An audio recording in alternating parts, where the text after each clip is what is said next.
ክበሩ እያሉ ነው። እያያችሁ ነው። እስቲ አሁን እንኳን እግዚአብሔር ረዳችሁ በሉ። አምሩ እያሉ ነው። አሁንም እንኳን እግዚአብሔር ረዳችሁ በሉ። ያ በቃ አጥታ ሰሞኑን እነሱ ትምህርት እየተማሩ ቤተክርስቲያን ያዘጋጃቸውን ትምህርት እየተማሩ ነው የቆዩት። ትምህርቱንም ተምረው እንደ ቤተክርስቲያን ስርዓት ጨርሰዋል። የራሳቸውን የዘመኑን ጤናቸውን ተመርምረው ወጣቸው የሰጣቸው ነፃናቸው ጋር ለዛ መጨብጭቡላቸው። ከዛ ቀጥታ ወደ ቃል ኪዳን መስራት እንሄዳለን።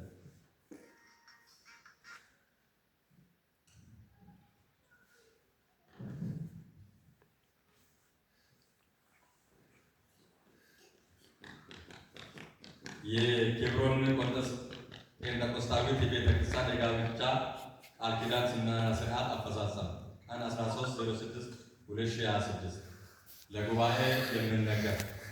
እነሆ ዛሬ እኔ ዮሐንስ አበባ በእግዚአብሔርና በእናንተ ፊት የቆምኩት በፊታችን የቆሙትን ሙሽሮች ማለትም ወንድማችን ሞጎሮ አንሼቦንና እህታችን ዘውዲነሽ ለማን በቅዱስ ጋብቻ ለማጣመር ነው። አጨብጭቡላቸው። መጽሐፍ ቅዱስ ጋብቻ የከበረ እንደሆነ ደጋግሞ ይናገራል። ዕብራውያን 13:4 ላይ መጋባት በሁሉ ዘንድ ክቡር መኝታውም ንጹሕ ይሁን በማለት የጋብቻን ክቡርነትን ያጸናልናል። እንዲሁም ጌታችን አምላካችን ኢየሱስ ክርስቶስ በቃና ዘገሊላ ሰርግ ቤት ተገኝቶ ሰርጉን ባርኮታል። በማቴዎስ 19:6 ላይ እግዚአብሔር ያጣመረውን እንግዲህ ሰው አይለየው በማለት የጋብቻን ክቡርነትና መጣመሩን በኪዳን ሊሆን እንደሚያስፈልግ ነግሮናል።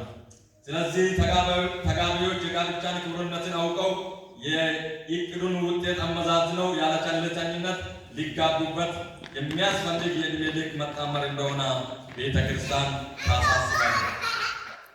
ለሙሽራው ጌታ ሕይወትን አድኖልኝ እስካሁን ጊዜ ድረስ በነገር ሁሉ እየባረከና እየጠበቀ እናው ለዚህ ክቡር ቀን አበቃኝ። እንኳን ደስ አለ።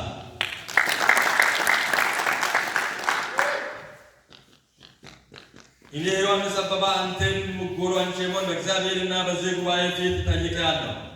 ይህችን እህት ዘውዲነሽ ለማን የሕግ ሚስት አድርገህ ልትወስዳትና ሞት እስኪለያችሁ ድረስ አፍቃሪና ታማኝና ረዳት ባል ልትሆናት በእግዚአብሔርና በዚህ ጉባኤ ፊት ቃል ትገባለህ? አጨብጭቡለት።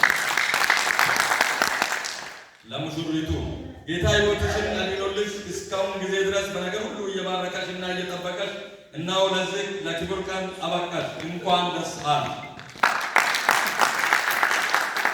እኔ ዮሐንስ አበባ አንቺን ዘውዲነሽ ለማን በእግዚአብሔርና በዚህ ጉባኤ ፊት እጠይቅሻለሁ።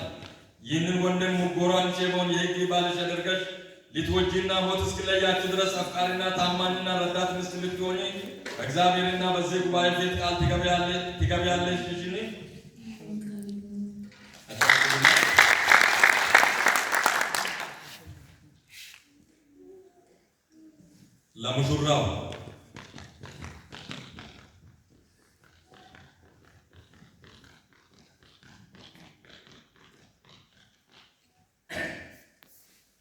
ለሙሽራው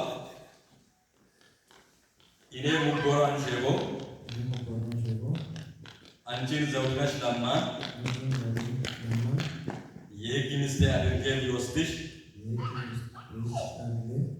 የሕግ ሚስት አድርጌ ሊወስድሽ በሞት እስክንለያይ ድረስ በደስታ በሐዘን በሀብት በድህነት በጤንነት በበሽታ በሙላት በጉድለት ሁሉ ከጎንሽ ላልለይሽ መልካም ረዳት ባል ሊሆንልሽ እግዚአብሔርና በዚህ ጉባኤ ፊት ቃል ይገባል።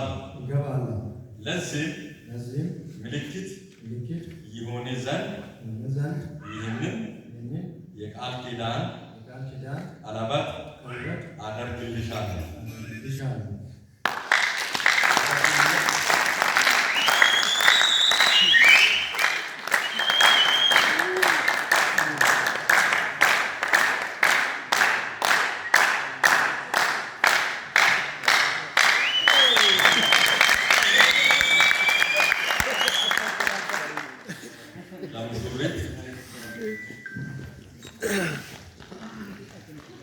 እኔ ዘውድነሽ ለማ አንተን ሙጎሮ ለማ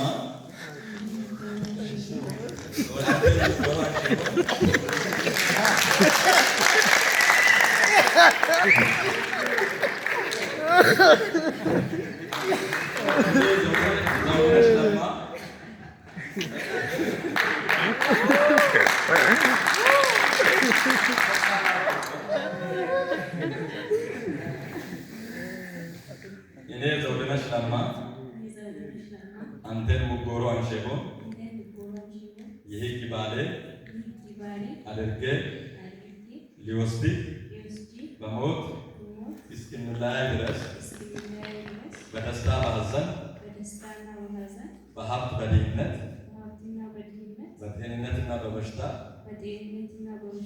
በሙላት በጉድለት ሁሉ ከጎኔ ላልለይ መልካም ረዳት ሚስት ሊሆንልኝ በእግዚአብሔርና በዚህ ጉባኤ ፊት ቃል እገባለሁ። ለዚህም ምልክት ይሆንልኝ ዘንድ ይህንን የቃል ኪዳን ቀለበት አደርግልሃለሁ።